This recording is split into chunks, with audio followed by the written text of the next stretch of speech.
Hi Julia. Can you Okay, tell me a bit about who you are and what you do?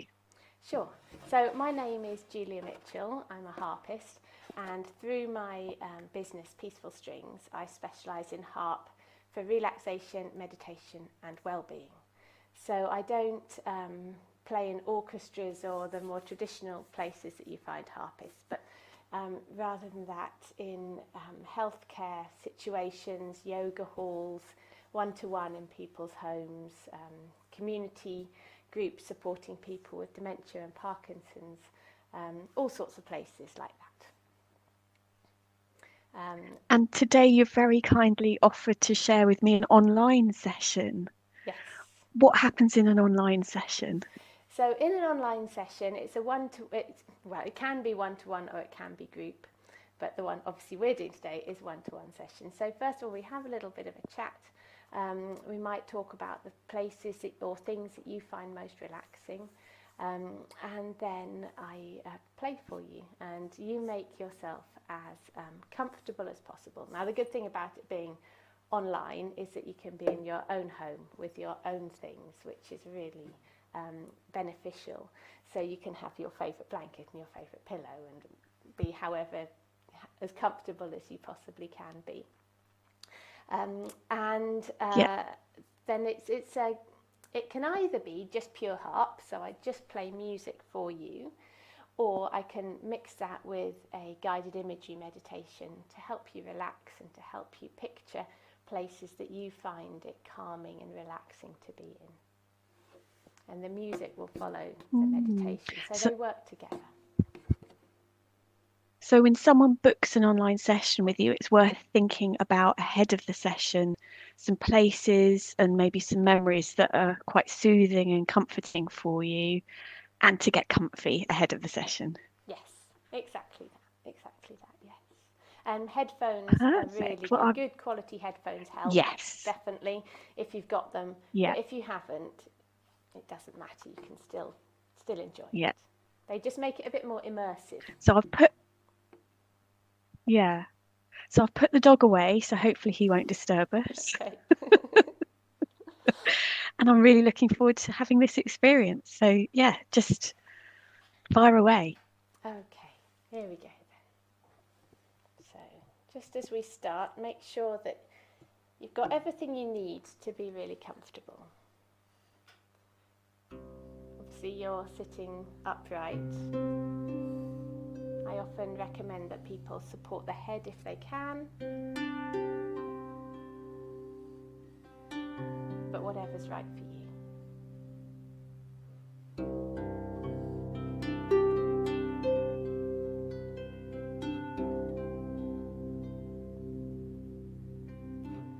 And as you hear the harp, you can just let the sound of it just wash over you like it's water. Mm.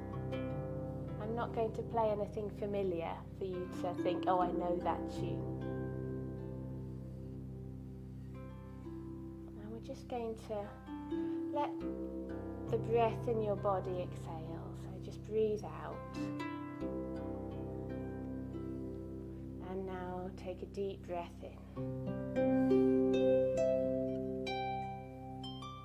And let it go.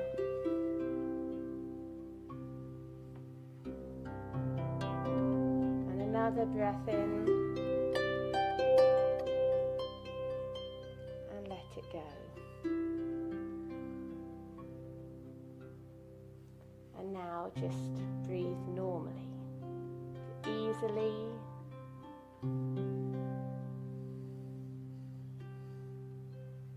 And know that for the length of this session, you don't need to be anywhere else.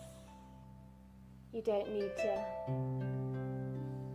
think about anything else. If there's something on your mind, you can just imagine it floating out of your head, out of the window, and then across the fields or the houses or whatever it is outside. If you're comfortable to just close your eyes.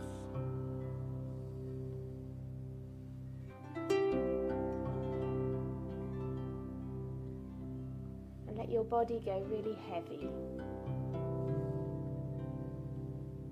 Let all your muscles just relax.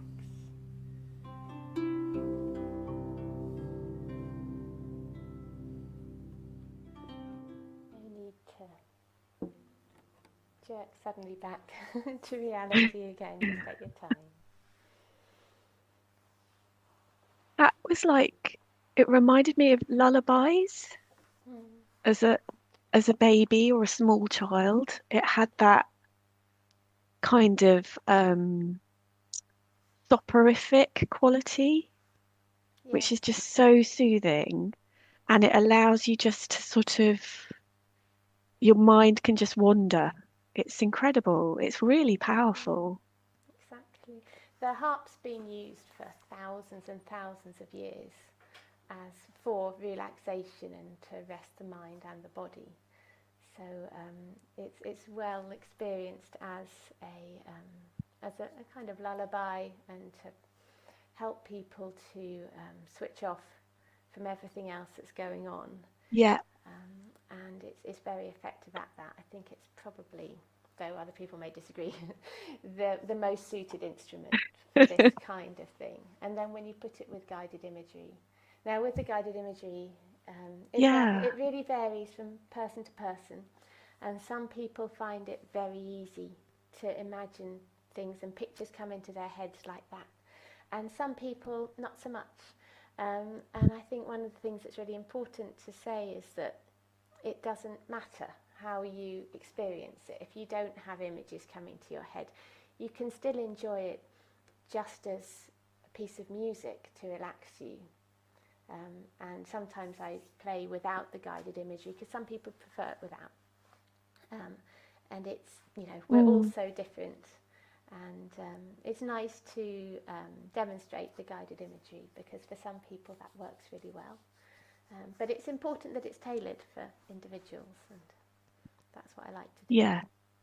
And I think that's the fact that we're together, albeit online, Yeah. I think feels very different experientially to just listening to a tape or a CD or a podcast or something. So, I feel like we are present together having this experience, and there's something meaningful about that. Yes, So, well, it is. And because when yeah, it's live like this, you see, I can kind of keep an eye on you. It's not, I don't want to watch you yeah, like a hawk all the time because that's not relaxing for you. But I can see if something is or isn't working, and I can kind of adapt accordingly. Or if someone suddenly needs to stop and go and do something and come back, you can do that when it's live and when it's one to one. And so it's got those well, advantages. I'm really grateful to have this experience, and I hope people get the opportunity to have this experience too, because I think if you're perhaps dealing with stress or recovering from illness or just wanting a different type of experience that's quite mindful, then I think this is something quite special. Thank you. Yes. I should just mention the technique I'm using is based on what I was taught by Ludwig Conestabile, who's an Italian harp therapist, and he's really pioneered guided imagery in harp. So I've learnt a lot from him, and a lot of this is based on what he's taught me. Amazing. Well, thank you for sharing that with me, and hopefully other people will have a go too. Yes, I hope so. They'd be very welcome. Great.